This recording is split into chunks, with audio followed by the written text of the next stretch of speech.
Bienvenidos a nuestra inmersión de hoy. Nos adentramos en un capítulo del libro Vivir en el presente, superar culpa, depresión y ansiedad. Un tema que a veces parece más complicado de lo que debería, ¿verdad? Totalmente vivir el presente suena sencillo, pero a menudo nos vemos atrapados por el pasado o la ansiedad por el futuro. Este capítulo nos da herramientas para romper con esas cadenas. Exacto, el capítulo se titula Ni lo que pasó ni lo que vendrá, superar las heridas del pasado y mirar con ilusión el futuro. Y lo primero que me llamó la atención es la idea de que el 90% de nuestras preocupaciones nunca llegan a suceder. ¿Te imaginas la energía que gastamos en angustiarnos por cosas que jamás ocurrirán?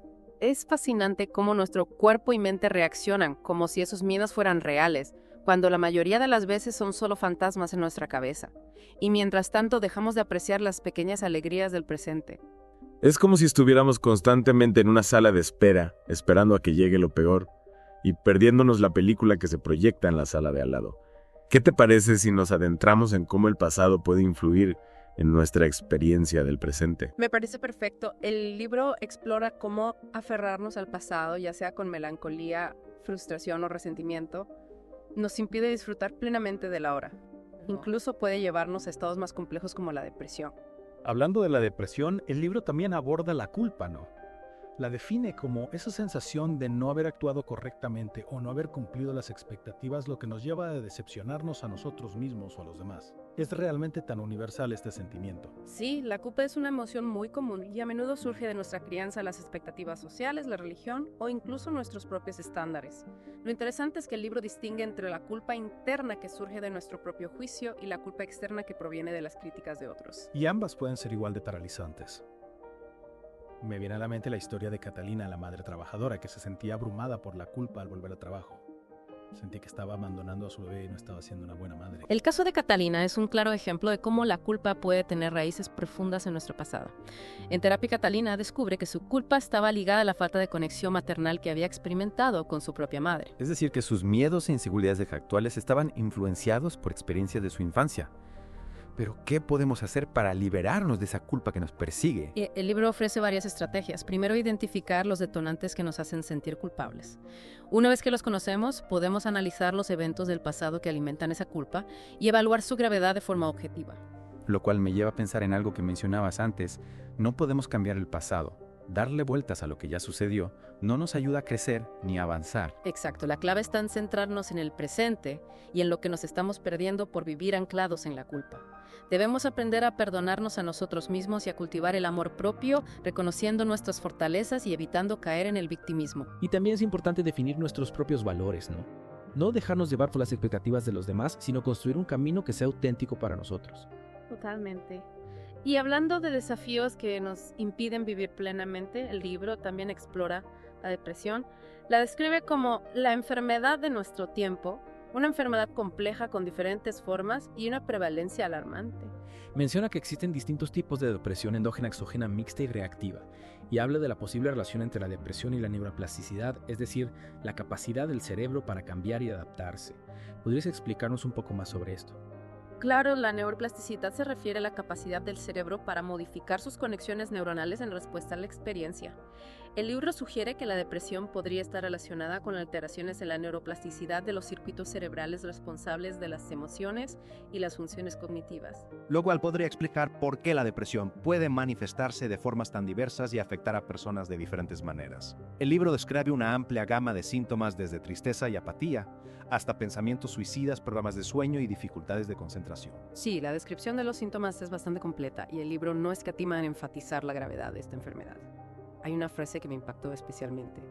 El que no ha tenido una auténtica depresión clínica no sabe lo que es la tristeza. Realmente te hace reflexionar sobre la profundidad del sufrimiento que puede experimentar una persona con depresión. Y también nos recuerda que la depresión es una enfermedad que requiere tratamiento profesional. Exactamente.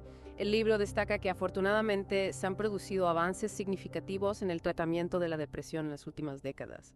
Y no solo eso, también menciona a varios personajes famosos que han sufrido depresión, como Vincent Van Gogh, Miguel Ángel y Ernest Hemingway. Es un recordatorio de que la depresión puede afectar a cualquier persona independientemente de su talento o éxito. Y me parece interesante cómo el libro conecta la culpa y la depresión con la incapacidad de perdonar. Presenta el perdón como un acto de amor, una actitud superior que nos libera del resentimiento y nos permite avanzar. El perdón es una herramienta poderosa para sanar nuestras heridas emocionales. El libro nos comparte la conmovedora historia de May, una joven camboyana que fue víctima de prostitución infantil. A través de su fe, May encontró la fuerza para perdonar a quienes la habían lastimado y ahora se dedica a ayudar a otras víctimas a encontrar la paz a través del perdón. Su historia es un testimonio de que el perdón, aunque complejo, es posible. Mene nos enseña que perdonar no significa condonar el daño, sino liberarnos del peso del rencor. Hablando de comprender para poder perdonar, el libro profundiza en la idea de que la comprensión es la clave para aliviar el sufrimiento. Comprender las circunstancias que llevaron a alguien a herirnos puede abrir la puerta a la compasión y eventualmente el perdón, claro que no siempre es fácil, especialmente cuando se trata de actos atroces. El libro menciona el dilema de Simon Wiesenthal, un sobreviviente del Holocausto que se enfrentó a la decisión de perdonar a un oficial del SS moribundo que le confesó sus crímenes. Es un dilema moral complejo que nos hace cuestionarnos los límites del perdón. ¿Es posible perdonar lo imperdonable? El libro explora diferentes perspectivas sobre el perdón, desde líderes religiosos hasta sobrevivientes de genocidios, sin llegar a una conclusión definitiva. Lo que sí nos ofrece son herramientas para recorrer ese camino hacia el perdón. Aceptar lo sucedido, ganar perspectiva, utilizar técnicas como el EMDR para procesar los recuerdos traumáticos. EMDR. Para quienes no estén familiarizados, ¿podrías explicarnos brevemente en qué consiste? Claro, el EMDR, o desensibilización y reprocesamiento por movimientos oculares, es una terapia que utiliza movimientos oculares para ayudar a procesar y superar experiencias traumáticas. El libro lo menciona como una herramienta para desbloquear el dolor emocional asociado a un evento del pasado y reducir su impacto en el presente. Es decir, que nos ayuda a integrar esos recuerdos dolorosos de una manera más saludable. El libro también habla de fortalecer la autoestima, cultivar el optimismo, evitar la autoculpa y el victimismo, mirar hacia el futuro, recordar las veces que nosotros mismos hemos sido perdonados y practicar la compasión. La compasión es fundamental en este proceso. Implica conectar con el sufrimiento del otro, no desde un lugar de juicio, sino desde la empatía y la comprensión. Y cultivar la compasión también nos beneficia a nosotros mismos, ¿verdad? Sin duda, la compasión nos libera de la rabia y el odio y nos aporta paz interior y equilibrio. Y aquí es donde el libro conecta la dificultad de perdonar con la ansiedad por el futuro. Argumenta que si no somos capaces de liberarnos del pasado, viviremos con miedo anticipando lo peor. Lo cual nos lleva a la siguiente parte del capítulo. Vivir angustiado por el futuro, el miedo y la ansiedad. Un tema que nos toca a todos en algún momento de nuestras vidas. El libro nos recuerda que el miedo es una emoción innata esencial para la supervivencia, pero que puede volverse debilitante si no se gestiona adecuadamente.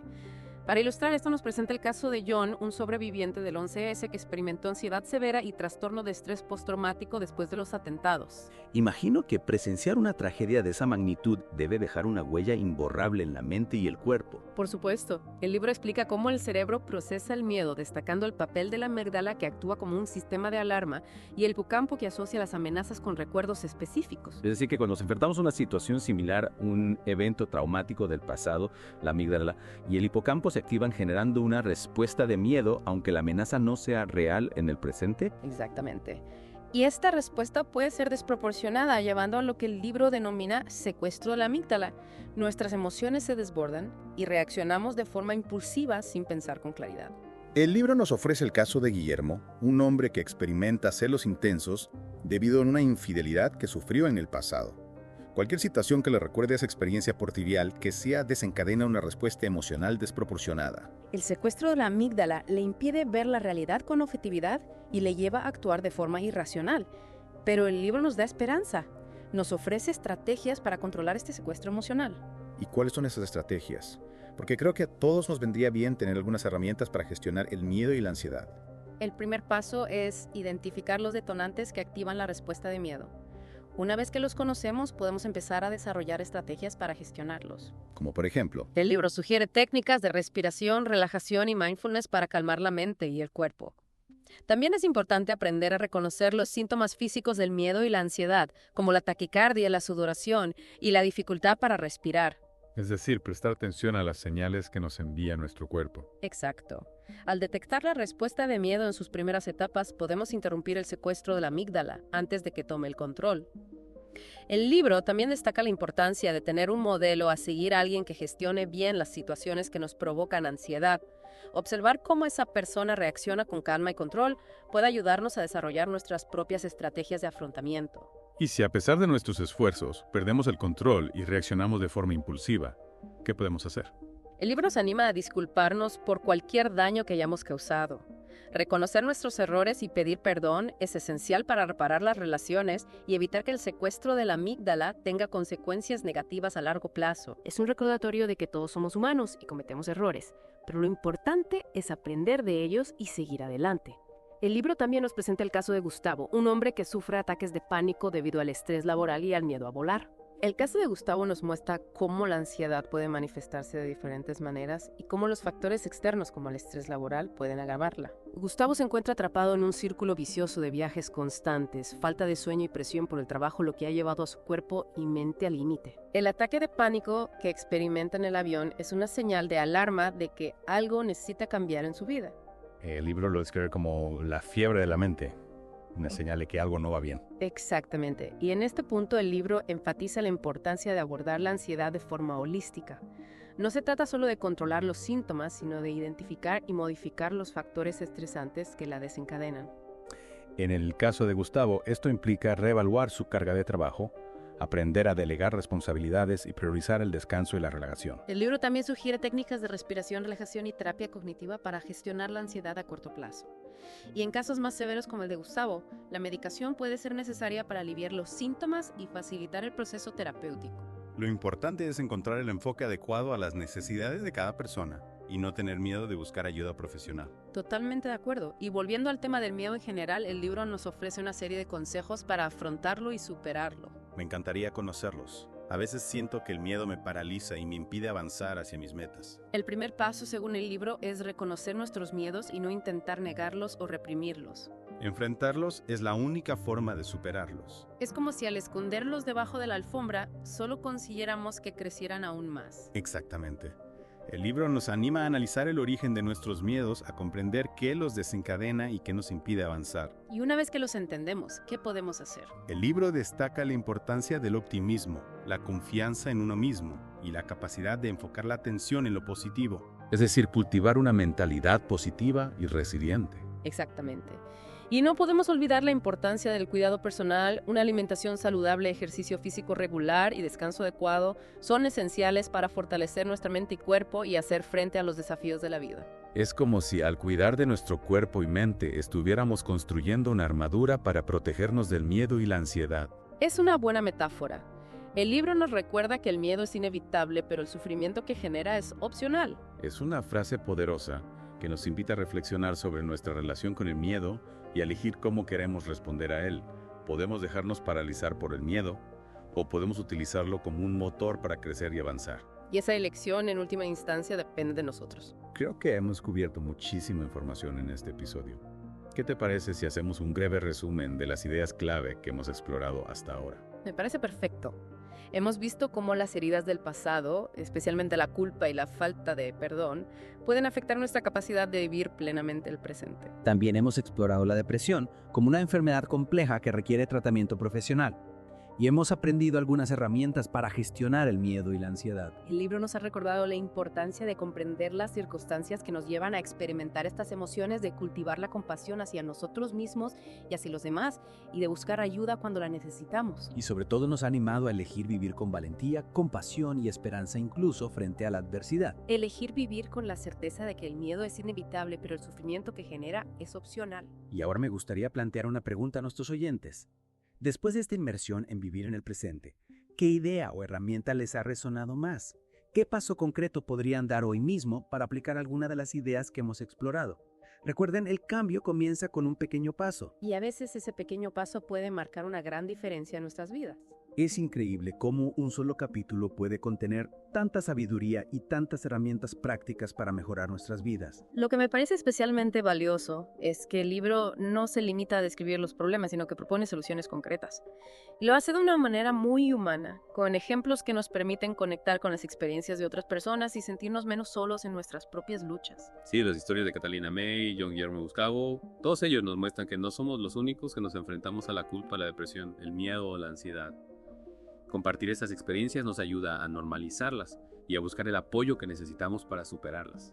Y hablando de apoyo, el libro también destaca la importancia de buscar ayuda profesional cuando la necesitamos. A veces necesitamos la guía de un experto para encontrar el camino de vuelta a la calma y el bienestar. Totalmente, no hay que tener miedo ni vergüenza de acudir a un psicólogo o psiquiatra si nos sentimos abrumados. Al final, la salud mental es tan importante como la salud física. De acuerdo. Buscar ayuda es un signo de valentía y autocuidado, no de debilidad, y nos permite acceder a herramientas y estrategias que quizás no podríamos encontrar por nuestra cuenta. Para terminar, me gustaría retomar una frase del libro que mencionamos antes y que me parece fundamental para vivir una vida más plena. El miedo es inevitable, el sufrimiento que produce es opcional. Esa frase nos invita a reflexionar sobre nuestra relación con el miedo. ¿Podemos dejarnos paralizar por él o podemos aprender a gestionarlo, a convertirlo en un motor de crecimiento y aprendizaje? Vivir en el presente con valentía y compasión es un camino que requiere esfuerzo, pero que nos lleva a una vida más rica y significativa. Sin duda. Y al final, ese es el mensaje central de este capítulo: liberarnos del peso del pasado, afrontar el futuro con ilusión y disfrutar de cada momento presente. Bueno, espero que esta inmersión profunda en vivir en el presente les haya resultado tan inspiradora como nosotros. Ha sido un placer explorar estas ideas y compartirlas con ustedes. Hasta la próxima.